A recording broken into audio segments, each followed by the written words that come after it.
What's up guys, my name is Rubik and today I'm going to be showing you guys how to turn a regular Rubik's Cube into a speed cube. Now if you guys watch my other videos, you'll notice that a lot of my movements are loud, and it's also hard to make those movements. My cube doesn't turn very well. So what we're going to be doing in this video is we're going to be taking this cube and transforming it into this cube.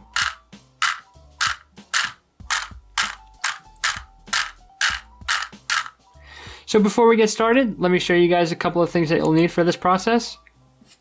You'll be needing 150 grit sandpaper. Then you'll be needing 500 grit sandpaper, which is a little bit finer. You also need a good lubricant.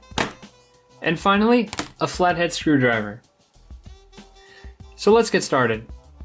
So what makes the movements of a Rubik's Cube slow and noisy is the friction between corner pieces, side pieces, and center pieces. So the easiest and most obvious way to make a cube spin faster is to reduce that friction. And the way you can do that is through lubrication. So through lubrication, you provide less friction between all the pieces, which will allow it to move more freely. So I see this as a temporary solution because as the lubrication dries up, you get more and more friction. So my plan for today is to show you a more permanent solution. So what we're going to do is we're going to reduce the friction between corner pieces, side pieces, and center pieces by reducing the material in between each of those pieces. Along with that, I'm also going to show you guys how to reduce the tension of the cube so that the pieces are not held so tightly together. So any of these methods alone will work, but what I noticed is that when I did all three, I got the best result. I also want you guys to keep in mind that out of the three methods, only two are reversible, meaning that you can undo the changes. But once you begin sanding, you're permanently modifying the cube. So what you're first going to do is take your Rubik's Cube and your flathead screwdriver. You're going to turn the top layer of the Rubik's Cube 45 degrees. You're going to take your flathead screwdriver and stick it underneath the side piece. And then you're going to turn the flathead screwdriver back and forth until that side piece pops out.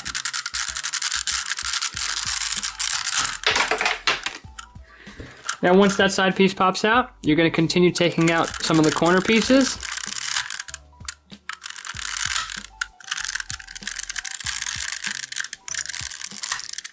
So now what you're going to do is take your 150 grit sandpaper and all your pieces and get them ready for sanding. Now 150 grit sandpaper is a lot rougher than the 500 grit. We're going to start off with 150 to reduce the sides. Then we're going to use 500 grit to smooth everything out. So what you're going to do is you're going to take one piece,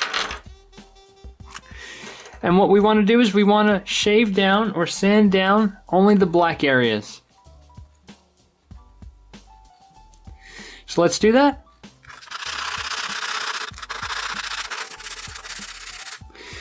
So as you can see, we're reducing the sides.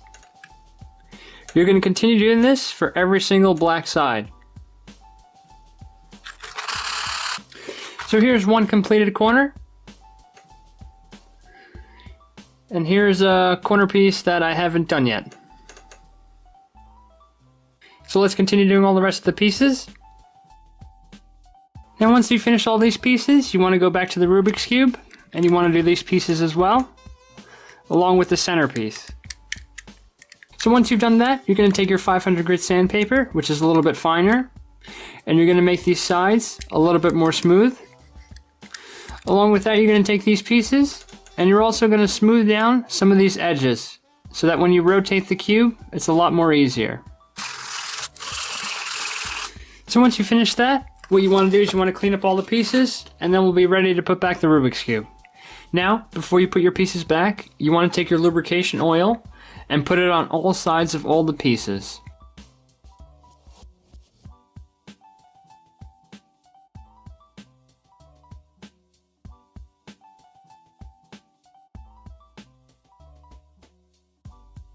So once you've done that, our final step is to remove this centerpiece cover.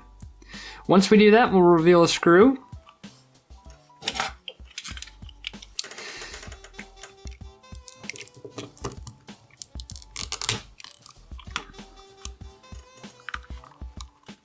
Once you reveal the screw, you want to take a screwdriver and loosen it about 2 turns.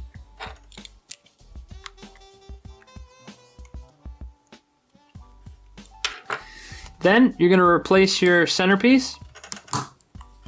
Now your final step is to repeat this process for all the remaining sides.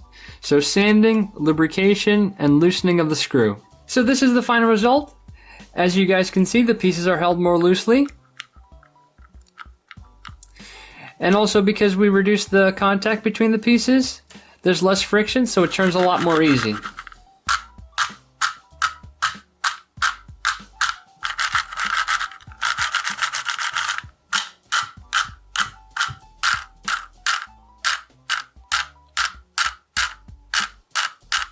I hope you guys enjoyed this video.